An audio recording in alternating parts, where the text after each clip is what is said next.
Guys, welcome back to my channel. मैं हूं आपका भाई, आपका दोस्त। मेरा नाम मुबशिर है। मैं हूं पाकिस्तान से और आज की वीडियो होने वाली बहुत ही मज़ेदार, बहुत ज़बरदस्त ये वीडियो है। ये बड़ी मालूमाती। तो वीडियो स्टार्ट करने से पहले, रिएक्शन देने से पहले वीडियो की कुछ डिटेल देता चलता हूं। तो भाई, ये एक ऐसी हमारी बहन है जिनसे उनकी एक दोस्त है जिसने ये सवाल किया था कि अपना प्रूफ करो अपने खुदा को और अपने मज़हब के। तो उन्होंने जब बताया कि चाँद और ये सारी चीज़ें अल्लाह की किताब में मौजूद हैं और ये सब बताई गई हैं, तो उन्होंने ये सवाल किया उसकी दोस्त ने बहन से कि ये सब 1400 साल पहले की बात है और 1400 साल पहले ये सब हुआ था और ये अब लिखा हुआ है। तो उसके इल्म की ना होने की वजह से ये वो महदूद हो गई और उसको सही जवाब अपनी दोस्त को नहीं दे सकी, जिसकी वजह से वो डॉक्टर जाकिर नाइक के पास जाती है और ये सवाल उनसे करती है और उनको बताती है। उसके बाद चाहती है कि मुझे इस इल्म में मुझे आगाही दें ताकि मैं ये चीज़ का सवाल का जवाब मैं उसे दे सकूँ और अपने इस मज़हब की पैरवी करूँ और आगे इसको फैलाऊँ। तो ये है वो वीडियो स्टार्ट करते हैं। तो लेट्स स्टार्ट वीडियो नाउ। बिस्मिल्लाहिर्रहमानिर्रहीम। अस्सलाम वालेकुम नाज़रीन। दीन दुनिया चैनल में आपको खुश आमदीद कहते हैं। मेरी एक दोस्त मुल्हिद है, उसने मुझसे इस्लाम के बारे में चंद सवालात किए जिनका मेरे पास जवाब नहीं था, तो मैं उसके सवालों पर लाजवाब हो गई। मैंने जब उससे कहा कि आसमानों और जमीन की तख्लीक कायनात की वुस्अत में निशानियां हैं, अल्लाह ताला ने पूरी कायनात को बनाया है और इसका जिक्र कुरान पाक में भी है कि किस तरह से अल्लाह ताला हर एक निजाम को चला रहा है और हर चीज बिल्कुल दुरुस्त कुरान पाक में लिखी हुई है। उस खातून ने कहा कि जब मैंने ये बात कही तो इस मुल्हिद दोस्त ने कहा कि कुरान पाक तो 1400 साल पहले नाजिल हुआ, ये चीजें तो इससे पहले के सहीफों में लिखी हुई हैं जो कि उठाकर कुरान पाक में लिख दी गईं। मेरे पास इसका जवाब नहीं था। ये सवाल सबीना नामी एक खातून ने डॉक्टर जाकिर नाइक से किया। वो अपनी सोच और इल्म के महदूद होने का एतराफ कर रही थी और चाहती थी कि इसके सवालों के जवाब डॉक्टर साहब दे दें ताकि वो जाकर इस्लाम की सरबुलंदी का परचम एक बार फिर उठा सके। आप ये सवाल सुनिए, फिर आपको डॉक्टर जाकिर नाइक के जवाब हिंदी और उर्दू में तर्जुमे के साथ सुनाते हैं। Assalamu alaikum, my name is Sabina. Forgive me for my unclarity, this is a rather spontaneous question. I have a friend, she's an atheist, and on our endless debates on the existence of God and all that we talk about, she has two claims, she makes two claims. When I pose her with the question of what the Quran says in terms of the existence of the universe and the world and how it states many facts, she turns around and she says, well, that knowledge was not just for the Quran, it actually existed before the Quran. There's scriptures, there is books before the Quran was even written detailing information about the universe. So it's not just this knowledge that is superior to the Quran. Doctor Zakir Naik ने इस सवाल के जवाब में कहा कि मैं इत्तफाक करता हूँ कि कुछ चीजें कुरान से पहले के सहीफों में लिखी थी, लेकिन उनको हकायक के तौर पर बयान नहीं किया गया, बल्कि सरसरी सा जिक्र था। कुछ चीजें यूनानी तारीख में लिखी गई थी, जैसे कि जमीन बैजवी शक्ल की है, मुकम्मल गोल नहीं है, मगर कोई इन पर यकीन नहीं करता था। कुछ चीजें जो आज साइंस ने दरियाफ्त की हैं, ये भी पहले यूनानी तारीख और दीगर मुआशरों में की जाती थी, मगर कोई मानता नहीं था। सिर्फ मफरूजे के तौर पर कहा जाता था कि ऐसा हो सकता है। जब कुरान ने ये चीज बताई और फिर साइंस ने इनको दुरुस्त तस्लीम किया, तो यूनानी तारीख को निकाल कर ये चीजें सामने रख दी गयी कि ये तो कुरान पाक के नुज़ूल से पहले लिख दी गई थी। मगर ये चीजें सामने लाने वाले सैकड़ों उन चीजों का जिक्र नहीं करते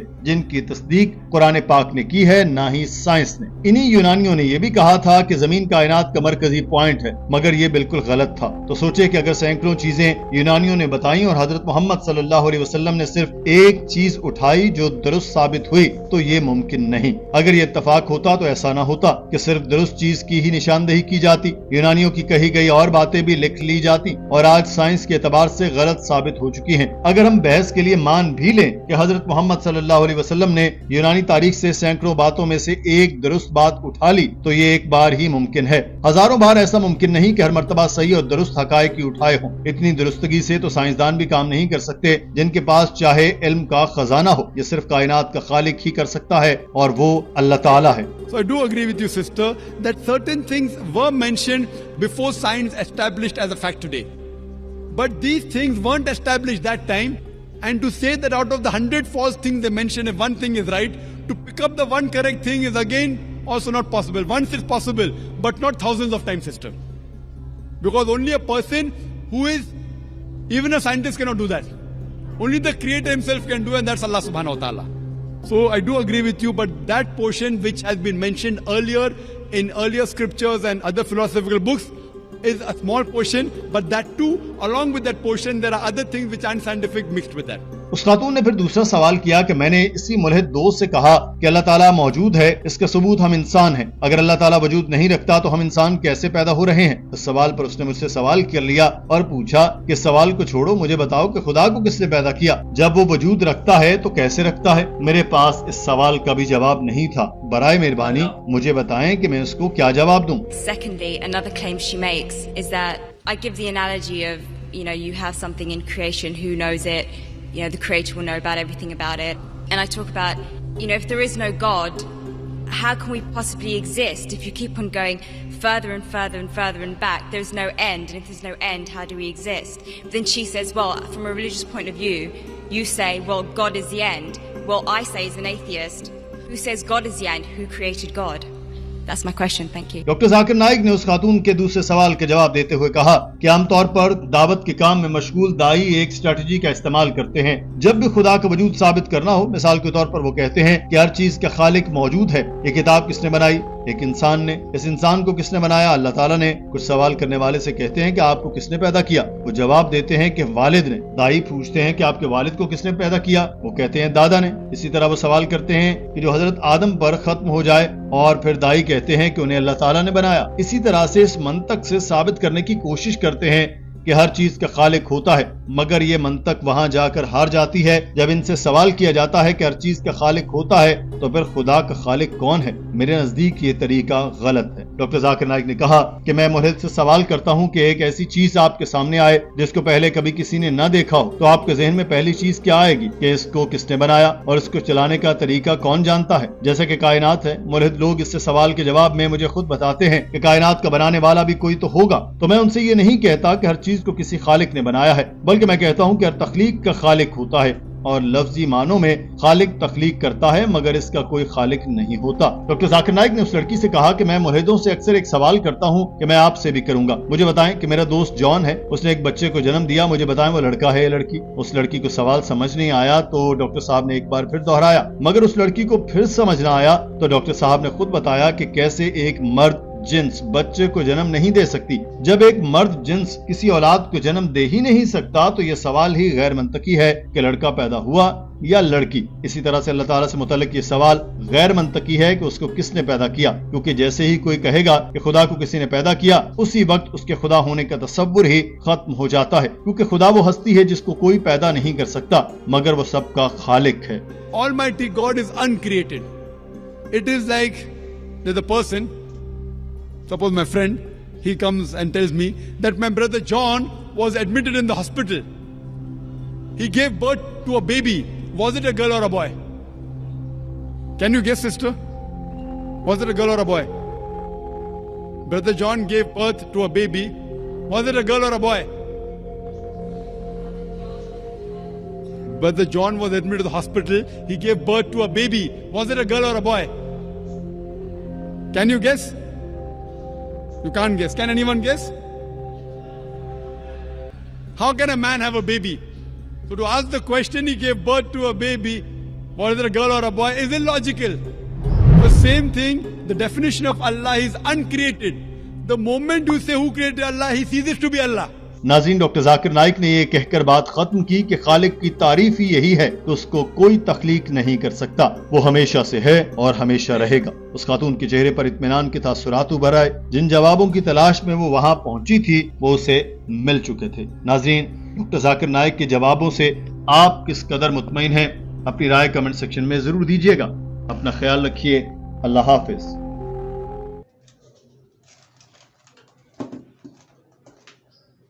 भाई ये देखो डॉक्टर नाइक से सवाल जिस लड़की ने जो किए हैं कि जो उसकी दोस्त ने एथिस्ट गर्ल जो थी उसकी दोस्त, उसने उससे किए थे कि इस तरीके से कोई चीज़ है ही नहीं जो एग्जिस्ट करती हूँ, क्योंकि ये सारी चीज़ें तो कुरान में 14 साल पहले भी लिख दी गई थी। तो वो यूनानियों ने लिखी थी, पर उन्होंने वो हर चीज़ नहीं लिखी थी, उन्होंने थोड़ी बहुत लिखी थी।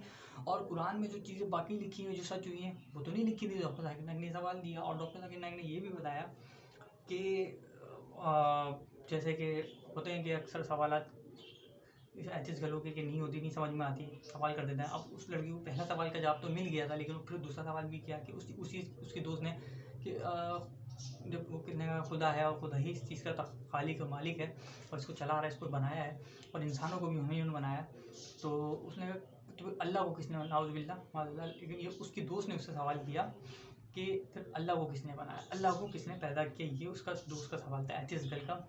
तो उसके पास भी इसका जवाब नहीं था कि किसने पैदा किया। अब अगर मुझसे पूछा जाए तो मैं कहूँगा मेरे वालिद हैं, वो वालिद को इतने बदले दादा ने, यही सवाल के जवाब मिलेंगे। लेकिन एक्चुअली किसने, और हम हज़रत आदम अलैहिस्सलाम की औलादों में से हैं ये भी।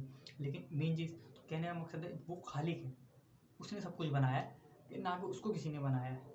तो यही सवाल उनको दिया और एक मिसाल भी दी कि एक उसका दोस्त है जॉन और वो हॉस्पिटल में एडमिट है और वो उसने एक बच्चे को जन्म दिया, तो बताओ कि वो लड़का है या लड़की। ये सवाल किया, एक बार किया, 2 बार किया, लेकिन उस लड़की को समझ नहीं आया, तो उन्होंने उसका जवाब खुद दे दिया कि भाई मैंने कहा मेरा एक दोस्त जॉन एक एडमिट है हॉस्पिटल में, उसने एक बच्चे को जन्म दिया, वो लड़का है या लड़की।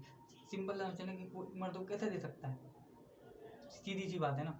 तो भाई ये लॉजिक की कहानी है। तो उन्होंने इसको जवाब दिया कि वही वाहिद खालिक है, वो है और हमेशा रहेगा, क्योंकि हर चीज़ का एक खालिक होता है, ऐसा नहीं है खालिक नहीं है, वो पर खालिक कोई हो ही नहीं सकता।